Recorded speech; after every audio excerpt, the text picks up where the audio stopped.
नमस्कार दोस्तों, मैं हूं पराग और स्वागत करता हूं आप लोगों का अपने चैनल पैरा ट्रेड में। दोस्तों, वाइकॉफ मेथोडोलॉजी के सीरीज़ को हम लोग और आगे बढ़ाते हैं।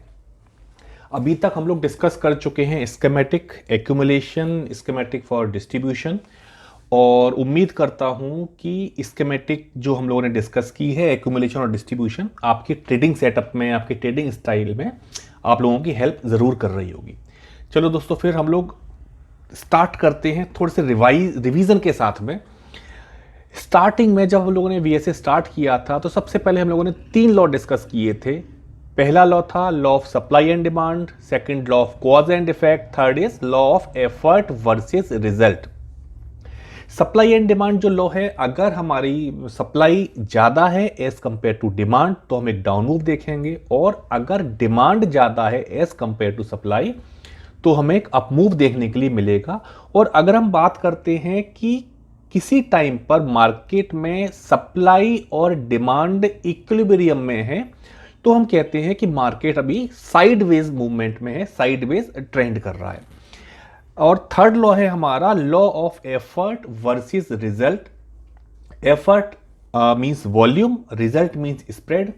अगर एफर्ट ज़्यादा है एज कंपेयर टू रिजल्ट तो एक रिवर्सल, एक जो जो ट्रेंड चल रहा है उसका एक रिवर्सल पॉसिबल है। और अगर हम बात करते हैं कि सपोज एफर्ट कम है, रिजल्ट ज़्यादा है, उस केस में भी एक रिवर्सल पॉसिबल है।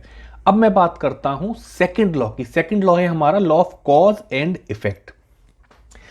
सिंपल सा कॉन्सेप्ट ये है कॉज एंड इफेक्ट का कि कोई भी हमें अप मूव या कोई भी हमें डाउन मूव मिल रहा है वो डायरेक्टली प्रोपोर्शनल है कॉज के। कॉज जितना बड़ा होगा उतना ही बड़ा हमें उसका इफेक्ट मिलेगा।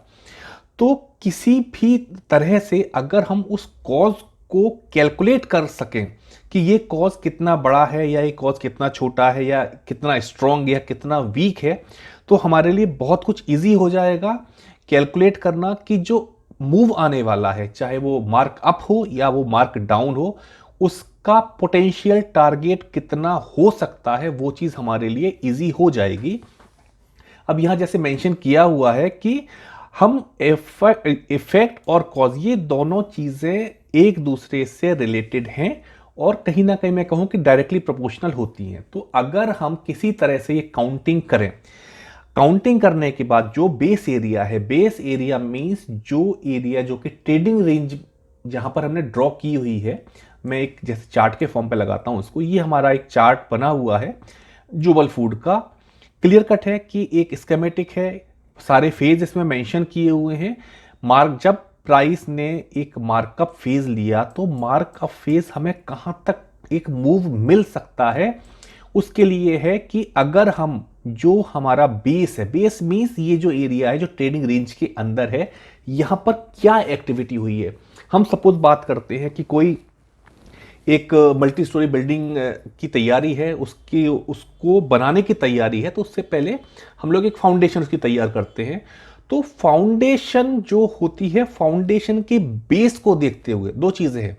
पहली चीज कि हमें कितने स्टोरी बिल्डिंग रेडी करनी है, उसके अकॉर्डिंग हम लोग फाउंडेशन अपनी तैयार कर रहे हैं। या दूसरी चीज ये कि एक टेक्निकल पर्सन पहुंचा और क्या फाउंडेशन हमने बनाई है, उससे हम एज्यूम कर सकते हैं कि ये बिल्डिंग कितने स्टोरी हो सकती है। तो बिल्डिंग वाले केस में हमें चीज़ें पहले से फाइनल होती है कि हमें इतना स्टोरी बिल्डिंग बनाना है, उसके अकॉर्डिंग हमें ये फाउंडेशन ड्रॉ करना है या फिर ये फाउंडेशन का हमें जो डिटेलिंग है वो इस तरह से रखना है। अब मैं बात करता हूँ मार्केट के लिए। मार्केट में चीज़ अलग है।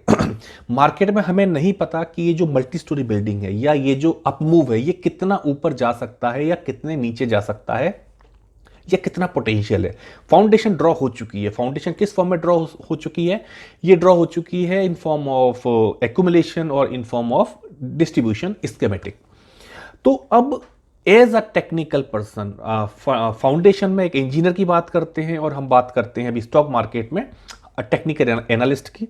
तो एज अ टेक्निकल पर्सन हम इस कॉज को, इस जो फाउंडेशन तैयार की है आने वाले मूव के लिए, इस फाउंडेशन को देख के क्या हम आइडिया लगा सकते हैं कि आने वाला अप मूव या आने वाला डाउन मूव कितने पॉइंट तक जा सकता है या पोटेंशियल टारगेट इसका कितना हो सकता है? तो आज के वीडियो में हम लोग यही चीज़ डिस्कस करेंगे, किस तरह से हम लोग कॉज को रीड करें कि जिसके बेसिस पर हम एक टारगेट को कैलकुलेट कर सकें, एक पोटेंशियल टारगेट को हम लोग कैलकुलेट कर सकें। तो इस चीज़ के लिए, इस काउंटिंग के लिए हम लोग एक नया टूल आज इसमें ऐड कर रहे हैं। इसका नाम है figure chart. Figure chart and the count guide. Figure chart से मोर और लेस हम सभी लोग कहीं ना कहीं नाम सुना हुआ या थोड़े बहुत फेमिलियर है। फिगर चार्ट क्या होता है? हम बात करते हैं काउंट गाइड की, कि एक्चुअली ये काउंट गाइड हमारी है क्या चीज़। काउंट गाइड तो कुछ रूल्स हैं, रूल्स हमारे हैं कि किस तरह से हम इस बेस की जो कैलकुलेशन है उसको किस तरह से हम रीड करें। तो जो रूल है इसके, इस रूल को हम लोग कहते हैं काउंट गाइड, राइट। तो काउंट गाइड को हम लोग समझने से पहले, मेन चीज़ है कि काउंट गाइड को कैसे समझो, उससे पहले ज़रूरी है कि हमारे पास एक जगह होनी चाहिए। जगह मीन्स हमारे पास एक रेंज होनी चाहिए, चाहे वो एक्यूमुलेशन हो चाहे वो डिस्ट्रीब्यूशन हो। वहाँ पर अगर हम काउंट गाइड से एक कैलकुलेशन करते हैं तो उस बेसिस पर हम पोटेंशियल टारगेट निकाल सकते हैं, एक कैलकुलेट कर सकते हैं, राइट। अब थोड़ा सा पॉइंट फिगर चार्ट्स को या काउंट गाइड को डिस्कस करने से पहले हम लोग बात करेंगे टाइप ऑफ चार्ट्स की। देखिए, अभी तक हम लोग जो यूज़ कर रहे थे, हम लोग यूज़ कर रहे थे नॉर्मल हमारा चार्ट, जिसको कि हम लोग बोलते हैं वर्टिकल चार्ट। दो तरह के चार्ट हो गए। अभी तक हम लोगों ने जो यूज़ किया वो हमारा हुआ वर्टिकल लाइन चार्ट्स। एक चीज़ हम लोग और ऐड कर रहे हैं जिसका नाम है point and figure charts. Vertical charts को अगर हम लोग समझते हैं तो नॉर्मल जो हमारे चार्ट हैं, जस्ट अ मिनट, जैसे ये मैं चार्ट ओपन करता हूँ, ये नॉर्मल हमारा वर्टिकल चार्ट है। क्या क्या चीज़ें इसमें हमारे पास में है? Volume, spread. स्प्रेड किस फॉर्म में हमारे पास में है? हमारे पास स्प्रेड फॉर्म में HLC बार। इस बार पर हमें हाई, लो और क्लोज, ये तीन चीज़ें शो होती हैं।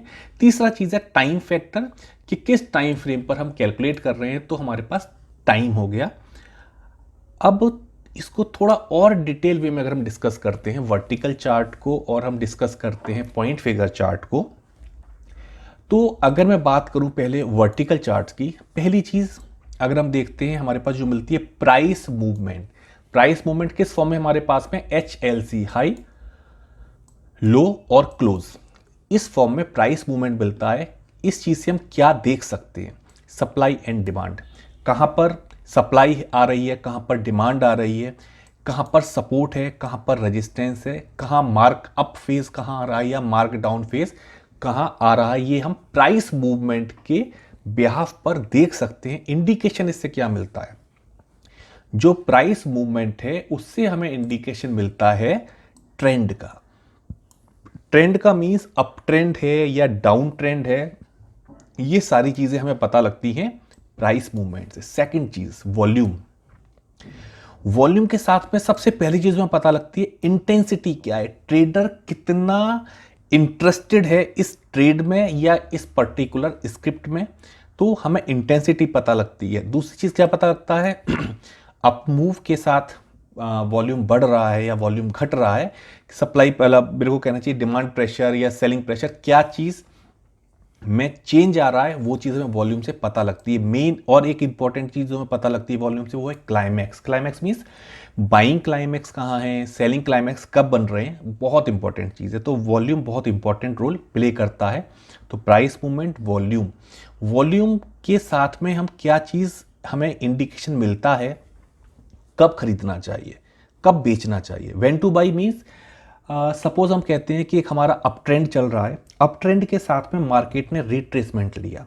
Retracement means rally reaction. Rally reaction, जब एक उसका रिएक्शन है और किसी एक पॉइंट पर जाकर हम कहते हैं कि यहाँ वॉल्यूम एकदम ड्राई हो रहा है, जिसको हम कहते हैं नो सप्लाई बार, वो हमारे लिए क्या होता है कि यहाँ हम बाई कर सकते हैं। सपोज हम दूसरी चीज़ कहते हैं मार्केट एक डाउन ट्रेंड में, डाउन ट्रेंड का रिट्रेसमेंट या रिएक्शन किसी एक जगह पर आकर हमें मिलता है नो डिमांड बार, हम क्या कहते हैं री एंट्री कर सकते हो। तो when to buy, when to sell, दो चीज़ें हो गई। When to close means suppose हम कहते हैं कि हम एक बाई साइड में, सेल साइड में कोई फर्क नहीं पड़ता। हम सपोज अभी एग्जांपल लेके चलते हैं, बाई साइड में हमारा स्टॉक हमारे डायरेक्शन में चल रहा है, किसी एक पॉइंट पर आकर प्राइस और वॉल्यूम, सॉरी मुझे कहना चाहिए स्प्रेड और वॉल्यूम में डाइवर्जेंस आया। डाइवर्जेंस मींस उतना कैलकुलेटिव नहीं है जैसा कि होना चाहिए, डाइवर्जेंस है। वहां हम कहते हैं कि जो ट्रेड हमारी है उसको इस पॉइंट पर आकर हम क्लोज करते हैं।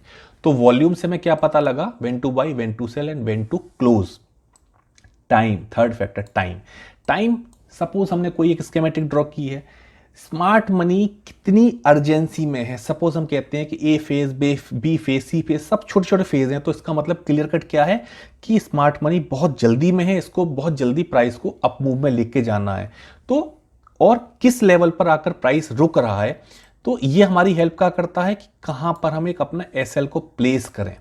फोर्थ, क्लोजिंग प्राइस, HLC बार, क्लोजिंग प्राइस, ये है हमारा।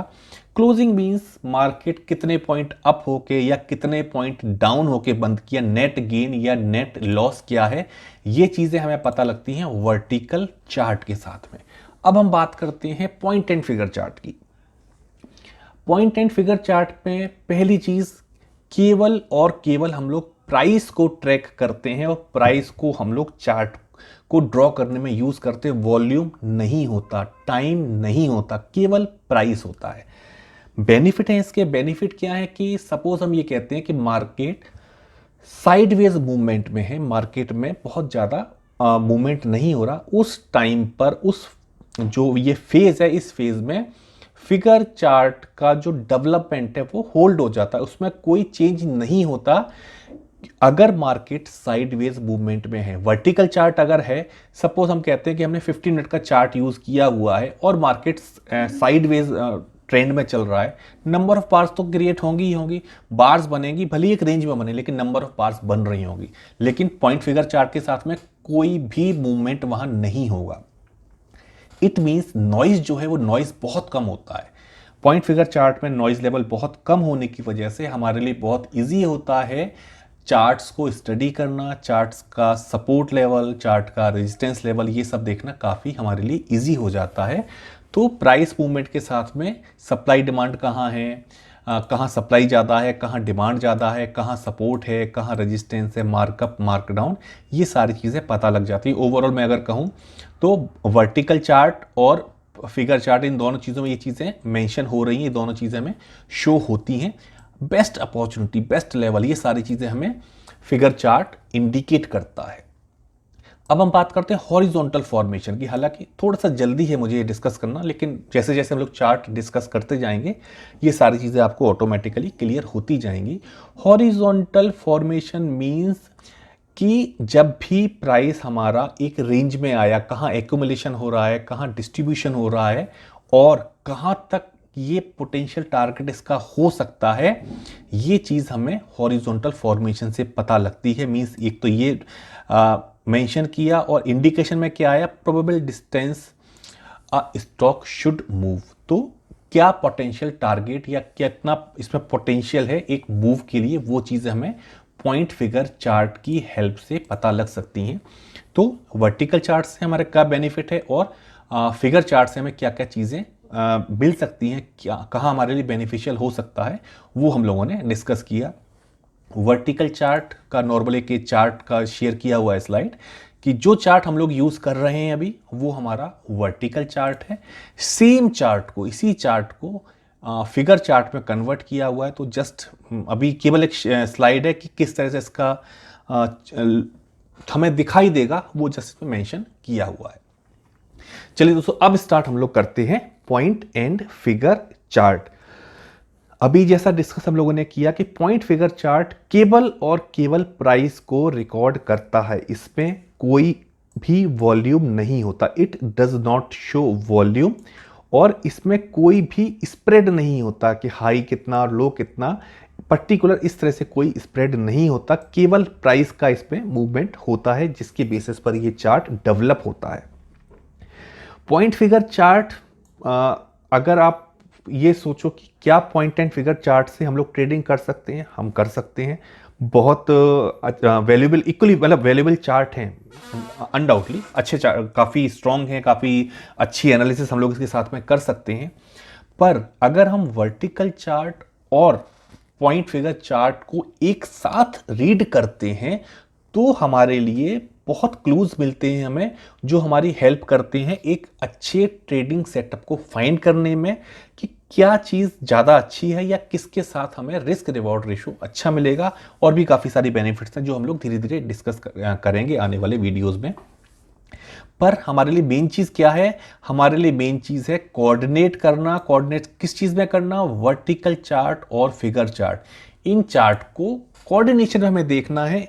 एक चार्ट हमने देखा वर्टिकल चार्ट, दूसरा सेम स्क्रिप्ट का चार्ट हम देखते हैं कि इसका फिगर चार्ट क्या कह रहा है। फिर हम उसमें कैलकुलेशन अपनी शुरू करते हैं कि कहाँ सपोर्ट है, कहाँ रेजिस्टेंस हमारा आ रहा है, या बेसिकली हम लोग जो यूज़ कर रहे हैं, हम लोग बेसिकली यूज़ कर रहे हैं काउंट के लिए कि कहाँ से हम काउंट स्टार्ट करते हैं।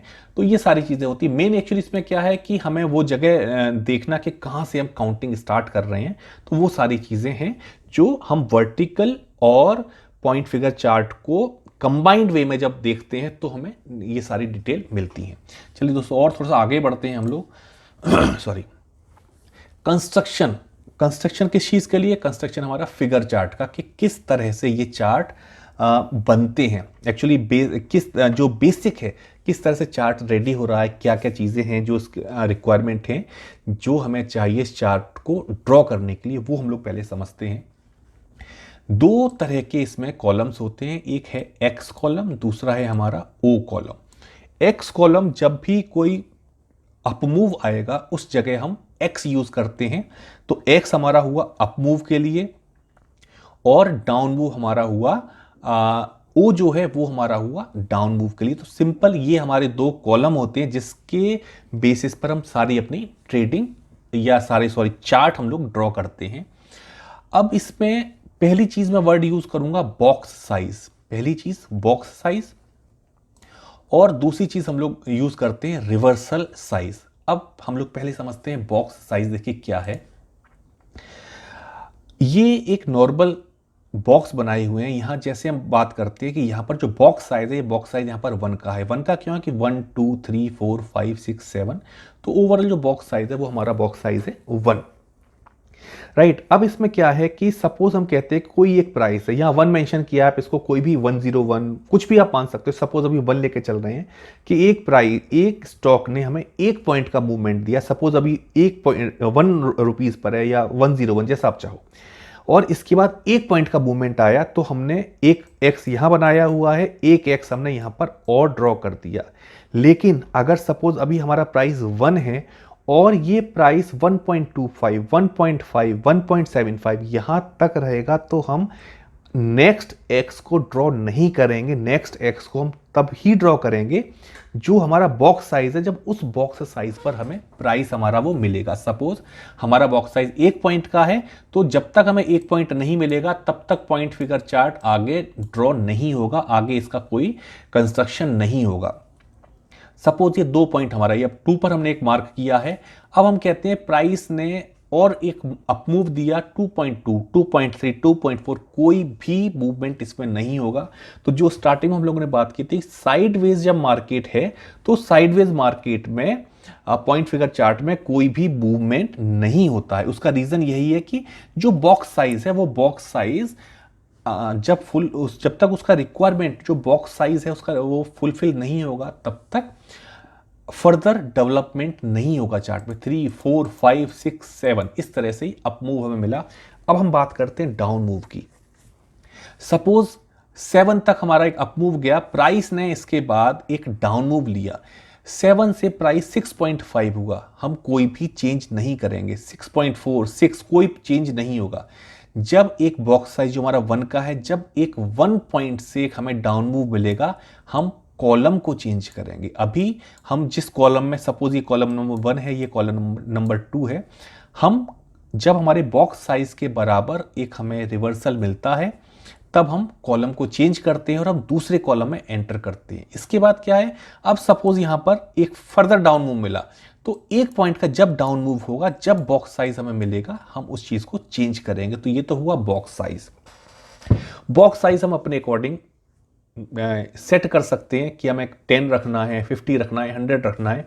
डिपेंड करेगा स्क्रिप्ट के ऊपर कि क्या साइज है स्क्रिप्ट का और क्या हमारा हॉराइजन है कि हम किस बेसिस पर हम इंट्राडे ट्रेडिंग कर रहे हैं, हम शॉर्ट टर्म ट्रेडिंग कर रहे हैं, वो डिपेंड करेगा और हमारी हेल्प करेगा बॉक्स साइज को डिसाइड करने में, राइट। तो एक चीज हमारी हुई बॉक्स साइज। अब जो दूसरी चीज हम लोगों ने देखा था, दूसरी चीज है हमारा reversal size. Reversal size means जब भी प्राइस को रिवर्स होना है, अगर प्राइस डाउन मूव में है तो वो अप मूव में जा रही है, या अप मूव में है तो डाउन मूव में जा रही है। इसमें रिवर्सल साइज का मतलब हुआ, सपोज हमारा बॉक्स साइज है 1, तो 1 के साथ अगर हम एक रिवर्सल साइज लेते हैं तो एक रिवर्सल साइज का मतलब है बॉक्स साइज के बराबर रिवर्सल। यहां हमारा बॉक्स साइज 1 है। जैसे ही प्राइस में एक पॉइंट का डाउन मूव आता है, हम अपने कॉलम को चेंज कर देते हैं। इसको हम बोलते हैं 1 बॉक्स रिवर्सल चार्ट। सपोज हम इसको कुछ इस तरह से अगर समझते हैं कि अगर हमारा ये बॉक्स साइज जो है, ये बॉक्स साइज है हमारा 1 और हमारा जो रिवर्सल साइज है वो है 1, तो 1 इंटू 1 ये हमारा हुआ रिवर्सल साइज। और इसके बाद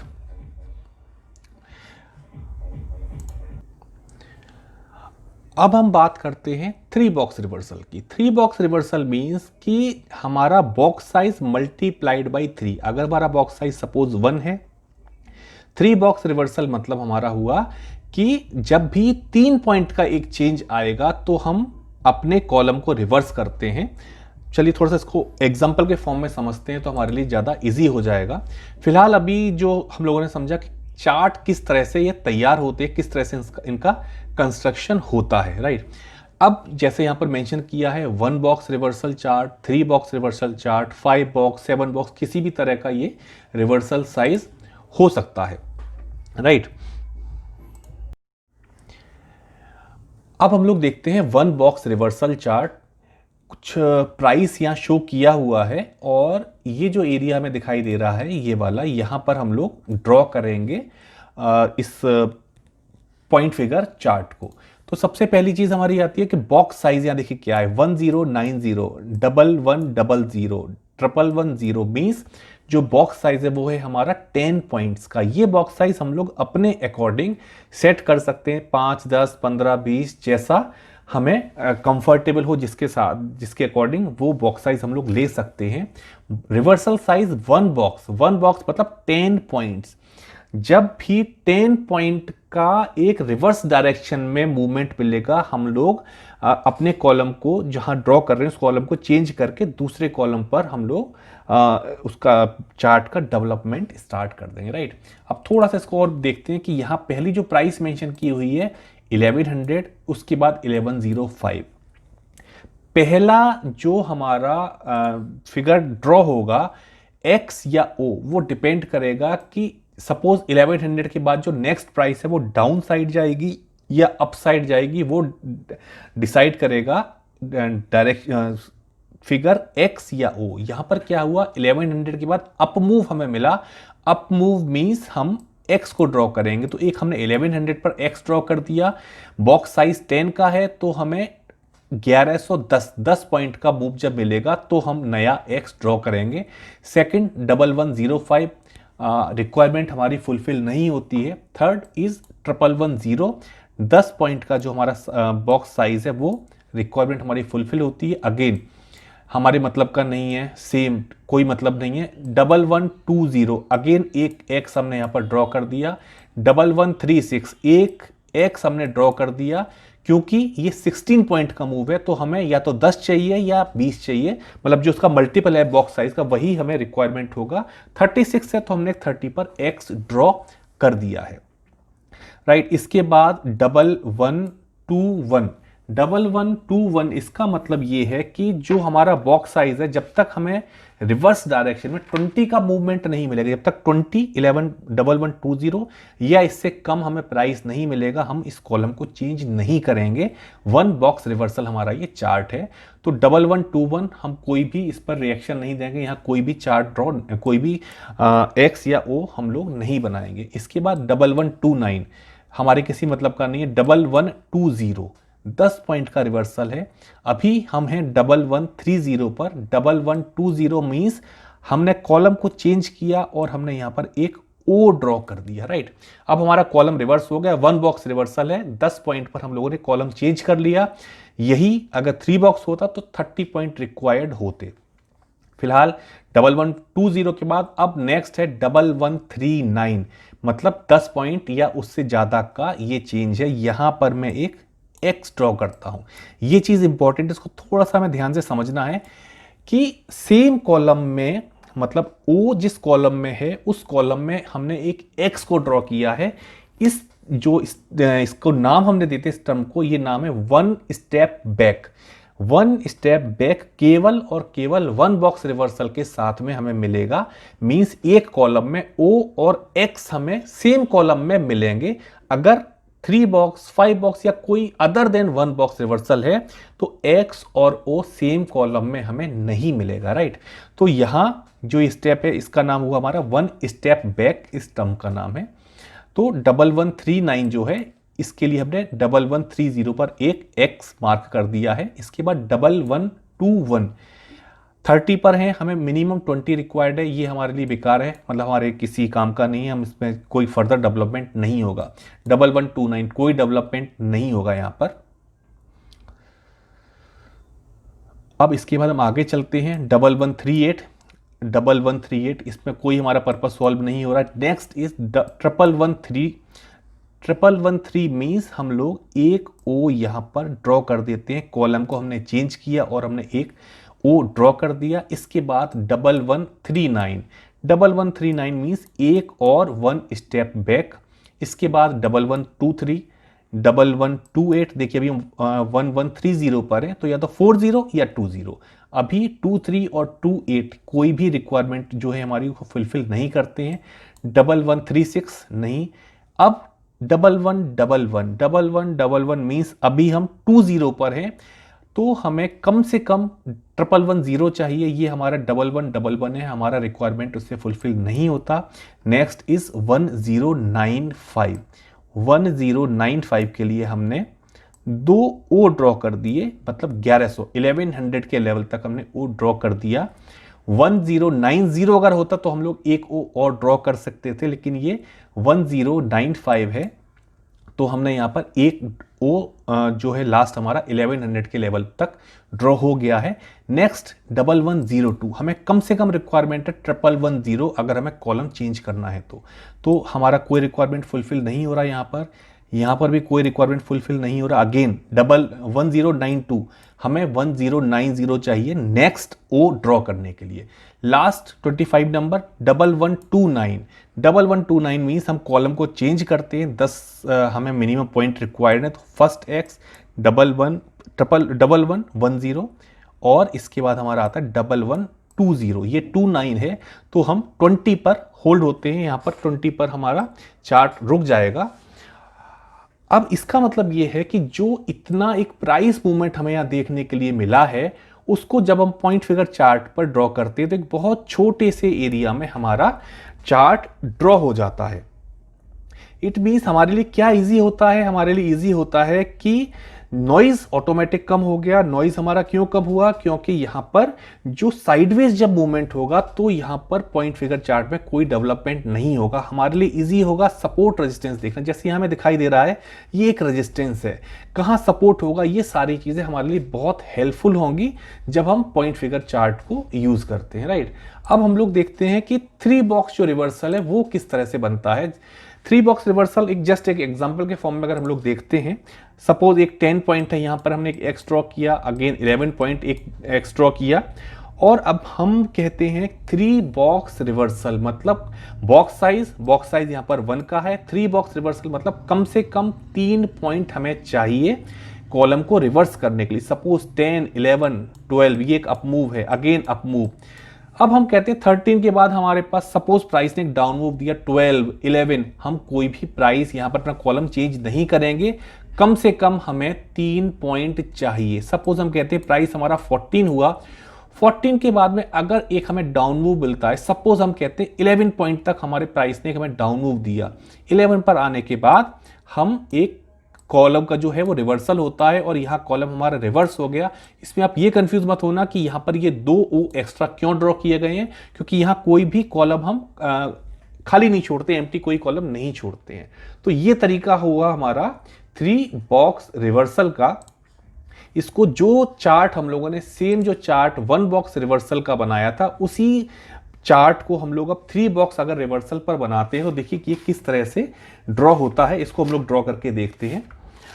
सबसे पहले हम लोग ये देखते हैं कि जो बॉक्स साइज है, बॉक्स साइज हमारा यहाँ पर 10 है, 10 के बॉक्स साइज है। इसके बाद प्राइस ने एक अप मूव लिया है, अप मूव लिया है मीन्स हम यहाँ पर एक्स ड्रॉ करते हैं, मीन्स 1100, बॉक्स साइज 10 का है, 1100, 105, 1110, यहाँ पर हम एक एक्स और ड्रॉ करते हैं।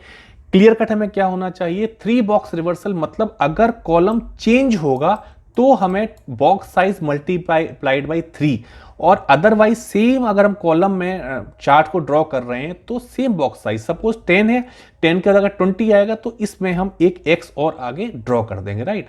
तो 1110 यहां पर हमने ड्रॉ कर दिया, ये हमारे मतलब का नहीं है। 118, इससे कोई रिक्वायरमेंट हमारी फुलफिल नहीं होती है। 1120 यहाँ पर एक एक्स हम लोग और ड्रॉ करते हैं। इसके बाद नेक्स्ट है 1136, 1136 के लिए हम लोग 1130 पर एक और इसको हम लोग ड्रॉ कर देते हैं। इसके बाद हमारे पास क्या हुआ कि 1121, 1129, 20 मतलब यहाँ पर प्राइस रिवर्स जो हुआ है वो रिवर्स हुआ 10 पॉइंट के साथ में। लेकिन हम लोग 3 बॉक्स रिवर्सल चार्ट बना रहे हैं तो कम से कम 30 पॉइंट हमारे लिए रिक्वायर्ड है कि 30 पॉइंट हमें चाहिए। तो 1120 हमारे जो रिक्वायरमेंट है उसको फुलफिल नहीं करता है। अगेन 39 कोई रिक्वायरमेंट हमारा फुलफिल नहीं होता है, ना अपसाइड ना डाउन साइड।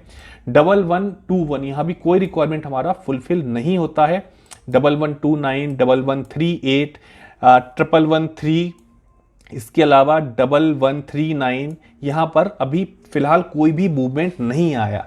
तो 3 बॉक्स रिवर्सल अगर चार्ट होगा तो उसमें movement as compare to 1 box reversal कम होंगे, क्योंकि जो रिवर्सल साइज है वो बड़ा है, उसमें ज्यादा पॉइंट्स हमें चाहिए होते हैं, राइट। 1123, 1128, 1136, इसके बाद हमारा 1111 यहां भी हमें नहीं चाहिए, कम से कम हम लोग को 1100 चाहिए। 1 2 3 बॉक्स अगर हमारा रिवर्सल है तो 21 नंबर ये है हमारा प्राइस 1095, 1095। अब हम लोगों को एक प्रॉपर 3 बॉक्स रिवर्सल मिला और यहां पर हम लोग 3 और ड्रॉ कर देते हैं। इसके बाद हमारा 1102, 1108, 1092 और 1129, देखिए ये तो हमारे प्राइस किसी काम के नहीं है। 1129 हमें कम से कम 30 पॉइंट का मूवमेंट चाहिए, जो कि हम जिस बेसिस पर रिवर्सल ले सके, तो वो चीज़ नहीं हुई। 1129 ने भी हमारे जो रिक्वायरमेंट है उसको फुलफिल नहीं किया। अब जो हम लोग इसको कंपेयर करते हैं 1 बॉक्स रिवर्सल और 3 बॉक्स रिवर्सल के साथ में, तो देखिए 3 बॉक्स रिवर्सल का चार्ट और भी ज़्यादा छोटा हो जाता है। तो हम डिपेंड करता है हमारा टाइम फ्रेम क्या है, कि हम किस हॉराइजन के साथ में ट्रेडिंग कर रहे हैं, शॉर्ट टर्म है, इंट्राडे है, उसके बेसिस पर हम डिसाइड करेंगे हमारा बॉक्स साइज, उसके बेसिस पर हम डिसाइड करेंगे हमारा रिवर्सल चार्ट। चलो दोस्तों, आज के लिए मतलब यही चीज़ें मुझे आज डिस्कस करनी थी कि एक्चुअली जो चार्ट है हमारा ये किस तरह से कंस्ट्रक्ट होता है। नेक्स्ट जो हमारा वीडियो होगा उसमें हम लोग काउंटिंग कैसे करते हैं और काउंटिंग किस लेवल से स्टार्ट करनी चाहिए, वो चीजें हम लोग डिस्कस करेंगे। आज के वीडियो के लिए इतना ही। Thanks for watching the video. Thank you very much.